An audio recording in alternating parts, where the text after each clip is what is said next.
This is ROW. Welcome to Rant of Whatever. I'm your host, Kevin Yarrow, and on today's show, I have a guest. That guest's name was Jimi Fritz. He's an amazing man. I love talking to him. He's the author of 2 books.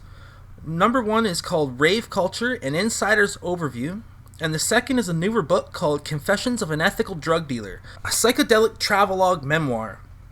His books are a quick Google search away and also available on Amazon. You can also visit his website at jimifritz.ca. That's JIMIFRITZ.ca. Now let's get into this rant with this incredible man. You wrote 2 books, I saw? Yes. Rave Culture and Insider's Overview? Yeah. And Confessions of an Ethical Drug Dealer, a psychedelic travelogue memoir. Right. Well, how about you, if you want to talk about those books or whatever you want, I mean, the floor is open to you. Okay. Well, I wrote Rave Culture and Insider's Overview about 20 years ago, and I was introduced to the rave scene by a friend's son. This is a kid I used to babysit as a baby.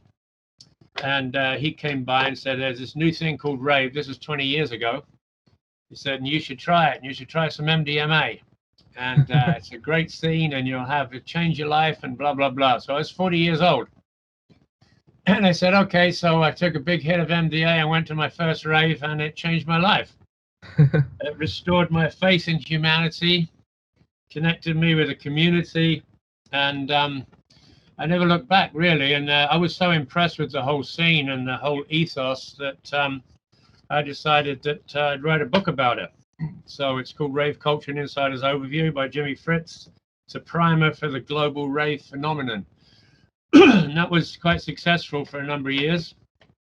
And then later on, I wrote, just recently published 2 months ago, Confessions of an Ethical Drug Dealer.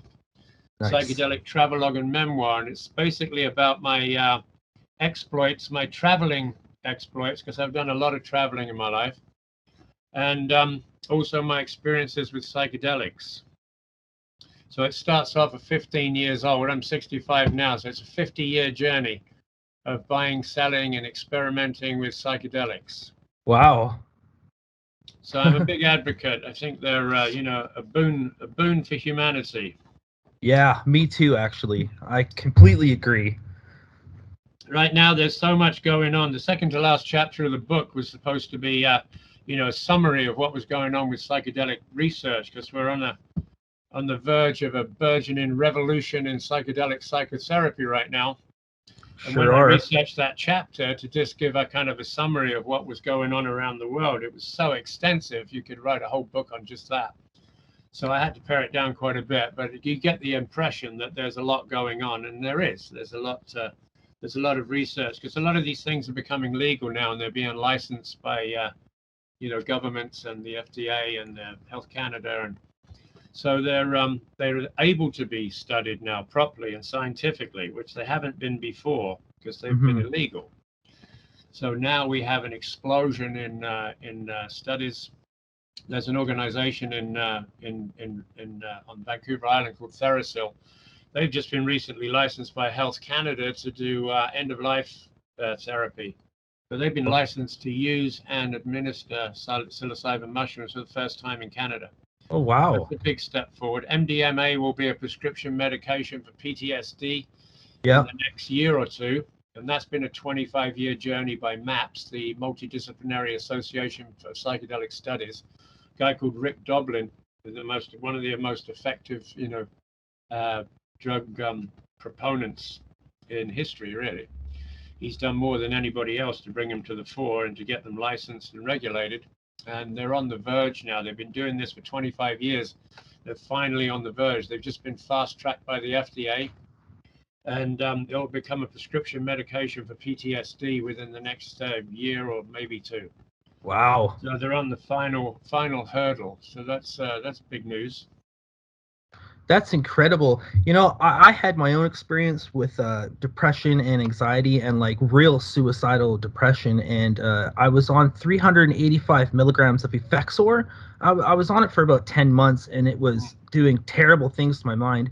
And then my friend bought these mushrooms. I can't remember where he got them, but I ate them one night and I felt like I was gonna I felt like my brain was fixing, you know? And then I discovered that microdosing mushrooms helps depression a lot. So I bought all these mushrooms off of him and I started microdosing them myself. And now I've been off of Effexor for 3 years now. And I haven't had a panic attack for over a year now because of it. It saved my life. It really Yeah, did. it really does rewire the brain. Yeah, it really does. You get stuck, the brain gets stuck on these things and anxiety and depression and stuff, and it gets stuck in mapping the same neuro pathways over and over again, and you can't break out. And one Yeah. of the things that psychedelics do is rewire your neuro pathways, so you actually change your brain.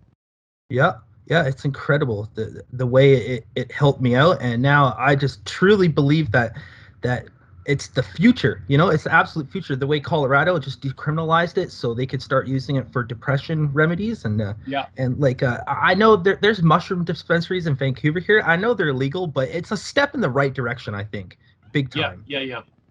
And they will be legal as these studies come to fruition and they find out the correct dosage and the correct therapy, because it's the therapy is the key. It's not like a panacea. You don't just eat mushrooms and you're cured. You need some kind of therapy or direction or intention with it. Exactly. And once Yeah. you put those two things together, you can get fantastic effects, and Hmm. these studies are proving that now. So yeah, all these things will be legal and prescriptions soon enough, right? But a Yeah. lot of Yeah. people are just doing it on their own. I mean, I know lots of people who are microdosing LSD and mushrooms and even MDMA and ketamine and God knows what. And they're getting results, So that's the proof is in the pudding, right? It's just a matter of figuring out those right doses for everyone and legalizing it so there's no bad drugs out there for people to take, you know? Right. Yeah. Yeah, well, that's part of the problem with prohibition. Is with prohibition, you've got all these drugs, so there's no regulation, there's no standardization, there's no checking for toxins and pesticides and God knows what. And with legal sources, you'll have that protection. So at least you know what you're dealing with. That's the argument for legalizing things like opiates around here is because so many people are dying of fentanyl mixed in. If you legalize it and you got it off of just the government, nobody would be dying of fentanyl. Yeah. Yeah. Well, they did that in England, and that's one of the stories I tell in the book. Is that when I first when I was in my teens, really early teens, early 20s, in England, they legalized heroin, and I knew dozens of heroin addicts, and they all had prescriptions. So they go to the pharmacy once a week, and they get a box of syringes and a box of English pharmaceutical heroin, and they go home. Or the crime rate plummeted because now all these addicts don't need to break into cars and houses to get money to get drugs. So that subsided really quickly, and then all the emergencies and the ODs and spreading diseases with needles, all that just ended pretty much overnight. Yeah. It was an incredibly successful program. And the other thing is that most of the addicts that I knew at the time, pretty much all of them got off it because they Incredible. now had time. If you take, I mean, an addict spends all his time trying to get a fix. It's the only thing they think about from the time they get up and the time they go to bed. And their whole lifestyle is hanging out with sketchy people on the street trying to get a fix. When you take that away, now they have their prescription. They just sit around and read science fiction novels and walk around at night with dark glasses on, and then they start thinking about their lives, and they say, well, what else am I going to do? Is this it? And they start to think about themselves and their lives, and they start to look for solutions. And most of them got through it. So it's been tried in many other places too. In Portugal, they legalized all drugs. Everybody's just referred to therapy programs if they have a problem, and that's worked everywhere they've tried it. It's worked incredibly well, and I don't understand why. I know they're considering it in Vancouver now, and that would be a step in the right direction because it's been proven to work everywhere it's been tried. They've had great results, and still people are resistant to that idea. And It's we like, have to take it. It's like the idea we have to take the criminal element out of it. So you have to, you know, stop treating people like criminals and start treating them like medical patients. yeah, it's like I'm a bit of a conspiracy theorist, but there's one thing that I do believe is that there's too much money in the pharmaceutical industry for them to want to even try something like that, and it's going to take a lot of pressure from everybody to make it happen, because they got too much money in the government's pocket right now, and Yeah, that's there are why. definitely problems with the pharmaceutical industries. They need to be regulated and they need to be reined in, but Mhm. they do make safe and efficient drugs. Yeah, they do. um, so rave culture. What is that to you nowadays? Well, it's pretty much subsided now. It was something that happened through the, from 85 to about 2000. And it was a huge movement for a long time. And it was mostly underground. And then it became more commercial. And then there were, more commercial interests involved in it.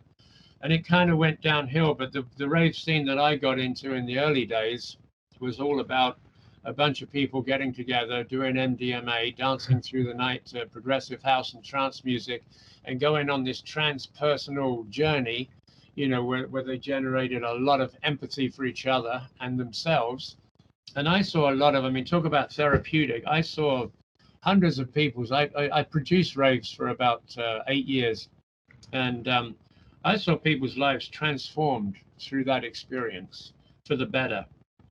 And Yeah. even though a lot of those people don't do it now, they still uh, praise the benefits of that period of their lives.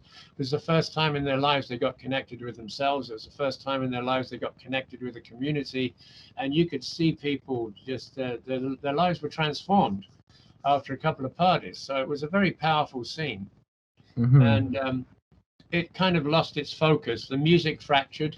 The music went off in lots of different directions, Yeah. and then there were techno parties and drum and bass parties and dubstep parties and house parties, and so that kind of fractured the scene, and it was no longer this all-inclusive uh, group mind experience which people got so much benefit for. It kind of fractured into a lot of different kinds of parties. So it's Hmm. pretty much over now. The Rave Culture book now is more of a historical document now, historical reference book, really. Mm. See, in 2013 I started going to a festival called Shambhala. It's in Salmo, BC, and it's Yeah, just they got 9 stages there, and they do a really great job at bringing all types of music together for everyone to enjoy. And that's the first time that I ever went to any kind of rave, and it changed my life. It changed my life for the better, because I've been going every year since, right. except for the canceled years. But it's an incredibly inclusive area at Shambhala. It's the only time in my entire life that I've ever been around people who, in a large group like that, nobody was shitty to each other. It's the only time I've ever experienced that in my entire life. It's absolutely Exactly. incredible. Right. Yeah. I went to Shambhala 5 times. Nice. And I've been to Burning Man a few times too. We went 3 times to Burning Man. That's one I definitely want to try one day. Yeah. Yeah, When that's you're. amazing. That's something different. It's different than a regular festival because it's everybody brings it. There's no Hmm. real, it's not like you're going to be entertained. It's like you're going to share what you've got to offer. Yeah, It's a everyone different brings their kind own of art. focus. Everything's free at Burning Man. Once you pay to get in, there's no money on the site, so you can't buy anything. Oh, that's incredible. I thought I heard something like that. That's really cool. It's a gifting society. Yeah. That's what they're trying to create. So there's bars and restaurants and clubs and events and workshops and all kinds of stuff. It's a city of about 70,000 people, and everything's just free. That's incredible. It's quite a trip. I recommend everybody. I don't know what the future of Burning Man is. They're going through some changes right now. They had a lot of restrictions come down from the authorities. They want more security. They want fences. They want this and that, and that creates a lot more expense. So the future of Burning Man is uncertain right now. But and of course it's been cancelled the last 2 years. But maybe they'll come back next year. Yeah, I definitely want to go as soon as I can. That looks like an incredible experience. I hope they keep it the same, but it's going to be hard coming into the future for some of these festivals. Like I heard Shambhala sponsored out one of their stages Mm-hmm. for the first time ever. Well, everything has a cycle, and it was like the rave scene. It had its cycle, and lots of the events did the same thing. They started up, and when they're new, they're fresh and they're exciting, and everybody brings the energy, and then they hit a crescendo at the peak, and then they start to go down the other side. I think Shambhala did a little bit of that too. They started to get a lot of people just going there to get out of their heads, So they had a lot of heavy drinking crowd from Alberta, and it got kind of infiltrated. So as you open it up more and more. When I did raves, it was called they were called spec parties, the Society for the Perpetuation of Empathogenic Celebrations. So what we did was we had a private membership. So I had 300 people on an email list, and those were the people, and they were handpicked. So the requirements for membership was you had to be certified 100% cool and groovy. So it was all the right people, We didn't have any cokeheads or drunks, and so it was all the people that were into doing what we were doing, which was MDMA and progressive house, basically. Mm-hmm. And then it was the same group of people over and over that would come to the party. So it created this very, very tight vibe, very like a family type vibe. So that worked really well. But when you have general admission events, you get all kinds of people showing up, and you don't know. And if you tip the balance, you can, they can get, they can become problematic, and they lose the vibe. So that's the kind of cycle that most festivals go through. That's very interesting. I've never heard anyone explain it like that. That's very interesting. It's like the festivals all have their own life to them. Yeah, most events too. Like with underground parties, they'd find a venue, and the venue would be, great, and we'd do parties there regularly, and then it would go through this cycle, and then it would, you'd lose the venue, and then that would be that cycle.